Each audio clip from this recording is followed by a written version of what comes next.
Hey everybody, thanks for joining me. This is Rick Uzzi from Zcorum and it's Tech Tuesday. Today I'm going to be talking about some updates that we did just last week in TruVizion. I'll be right back.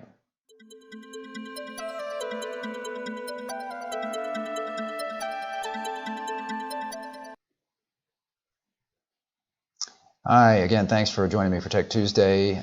So we did an update last week of TruVizion. Not a lot of major changes, but I always like to send an email out, and if I get a chance, maybe explain some of what we did. So that's what I'm going to do today. So I'm going to bring up TruVizion. So you may be a TruVizion customer and looking at this as somebody who wants to know maybe what's new in the application. If you're not a customer, you still may want to check this out and see what TruVizion can do for you. It's a diagnostics platform for DOCSIS and fiber networks if you are trying to manage those, so it can be very helpful. So let's take a quick look and see what we have here.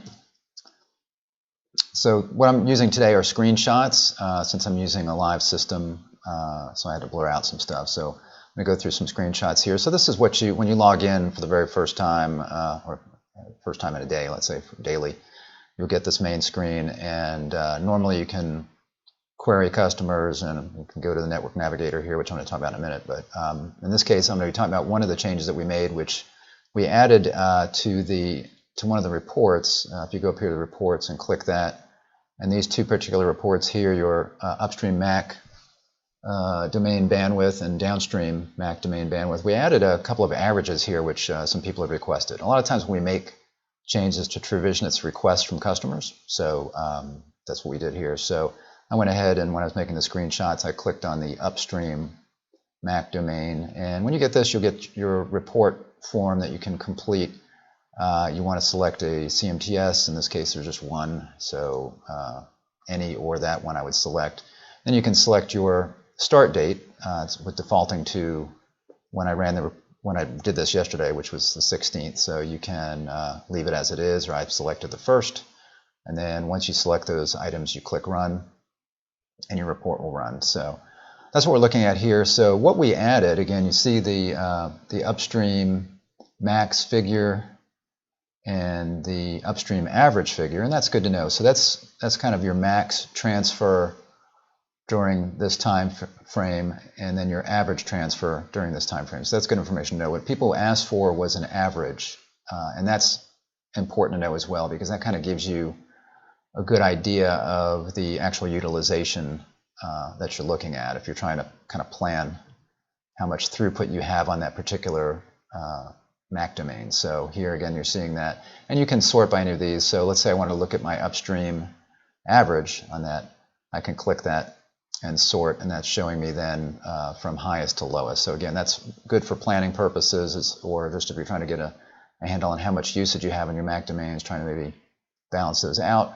This is a good way to do that, because your percent is going to be related to the size, so to speak. So that's what we've added there. So we added that max percentage and that average percentage right there. Also, another item in the reports that we made a change to was this one right here. So this RF levels by node report. And we didn't actually make a change to the report itself. We improved the performance. And the issue on this one was that when we had, with operators that had a lot of subscribers on one CMTS, they might have, if they had 10,000, 15,000 subscribers on a CMTS, this report was taking a really long time to load. So they refactored that and improved the performance. So I'll just go through this just so you're familiar with this report if you're haven't seen it already. So same kind of thing, you're going to choose your CMTS, and when you do that, you can leave it as any if you have more than one, or you can select one. I believe you can leave it as any.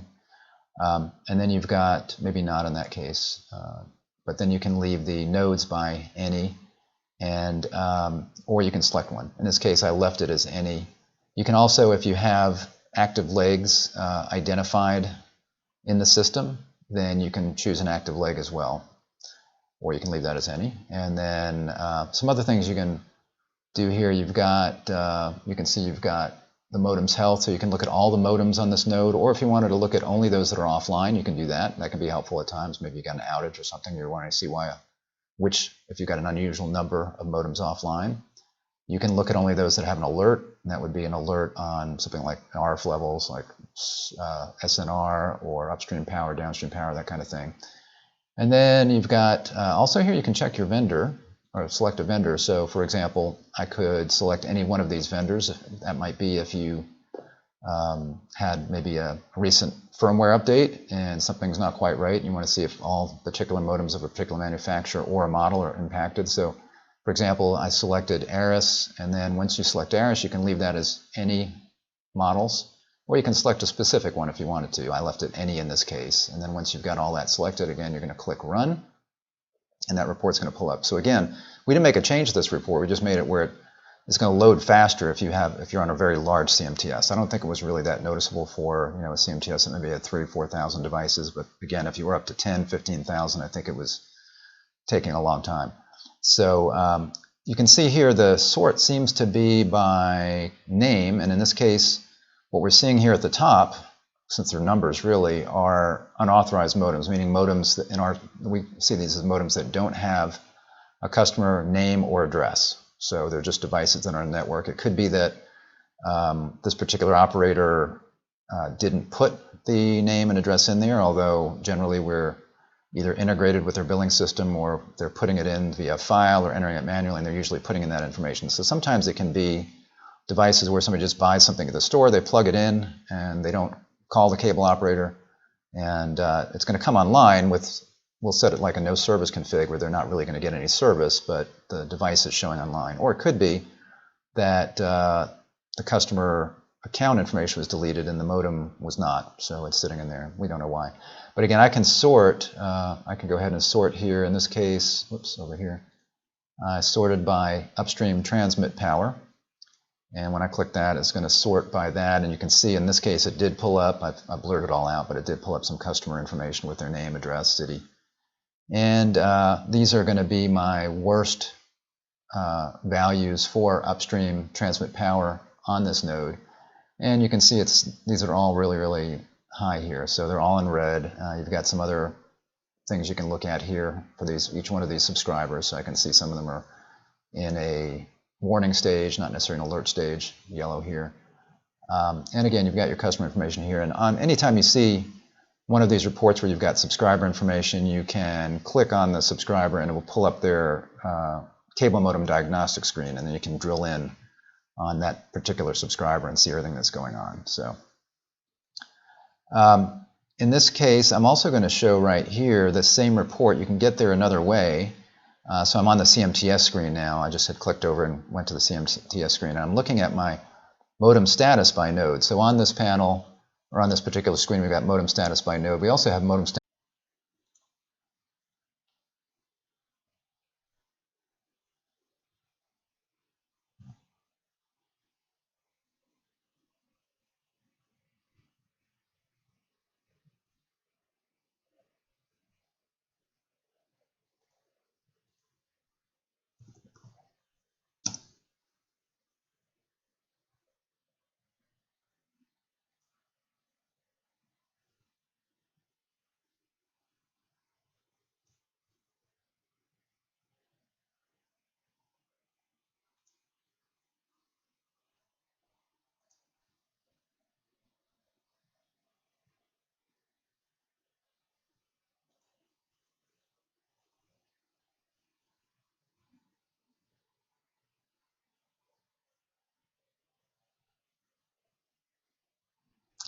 Hey everyone, so question is, let me get this going here. Hold on one second, everybody.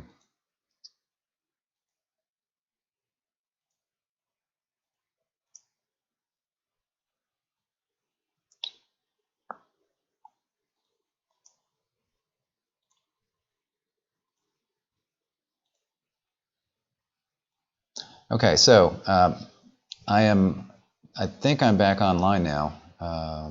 I had the blue screen of death just a moment ago, so I had to completely restart my computer, my laptop here. So I am going to ask Laura to text me if the broadcast is going. So I'm going to kind of start back where I was here, or actually where I wound up going. So let's see. So we talked about this report and brought this up, talked about the all of these items here, selected the date. So Laura, if you are seeing this, actually let me text her too. Oh, she sees me. Okay. Surprised I didn't hear that. So she is seeing me. So we're back. When I post this, I will go ahead and cut out all of the issues that I had on my laptop here. So again, back to where I was. So we talked about this right here. And it was right here, RF flows by node. We talked about that. Going through here, talked about sorting. All right, just getting back to where I was. So here's, I think this is where I was when I started saying that this is another way to get to that same report we're just looking at. So right now I'm looking at the modem status by node panel. And I was mentioning that we have modem status by channel, but a lot of our affiliates thought that by node would be better to look at, so we added that in here. And when you're looking at this, this was a similar issue where we had this panel would take a long time to load if you had a lot of modems on a CMTS. So we went ahead again, as part of that, we improved the performance of this. So you'll see on this panel and some others that a couple of things. First, there's a value in a percent that you can select. Also, you know, what you're looking at here is you're looking at basically your online modems and then your offline modems, attempting partial, meaning that it's only connecting on, it's not connecting to all channels that it's supposed to be if it's bonded. And then unauthorized, again, somebody that doesn't have a name and address in the system. So this is your total up here, and then you've got for each one of these nodes down here.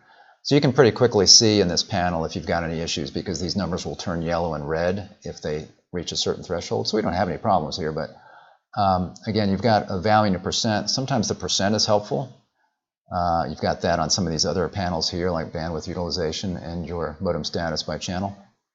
That can be helpful, again, to kind of compare, to kind of see relatively what's going on. In this case, again, we don't have any issues. We've got pretty consistent 3% offline on here, so probably pretty much normal. We had, in looking at that, the number, we have 10 devices on this first node, and when I click the percent, that's showing me 3%. And I can click on any one of these, and that will pull up a report displaying who is making up that number, 10. So I can click on the 10, or in this case, I've got the 3% up. I can click on that. And what that's going to do, again, is bring up a report. And right now, I see, again, I've got several unauthorized modems, but I do have 3 subscribers that I've blurred out here. And as on any report, I can click on these and go directly to the subscribers modem diagnostic screen, and also on any report, I can click the little map button up here, and when I do that, that's going to map those subscribers. So that's helpful if, again, you're looking at maybe an unusual number of offline modems or attempting modems or something like that, and trying to see if they're geographically close. In this case, we know, I mean, we're looking at a node report, so we know they're close to each other. And we see that they are kind of grouped together here, but of course, you know, there's probably lots of other customers on this street, so we're just looking at not an unusual situation here, which would be offline devices among this node. So, but again, you can map that. I've obviously got most of the map blurred out here, but just showing this section right here. So you can also get to this report through the Network Navigator right up here, and that's the little hamburger menu. You can pretty much see this from all parts of the application. And here's how you would navigate to various network elements. In this case, we've just got one CMTS. A lot of times you'll see some CMTSs. You might see some OLTs, some fiber equipment. There's only one CMTS on this network. And if I were to click the DOCSIS, you probably know you get your CMTS screen that I was just looking at a minute ago.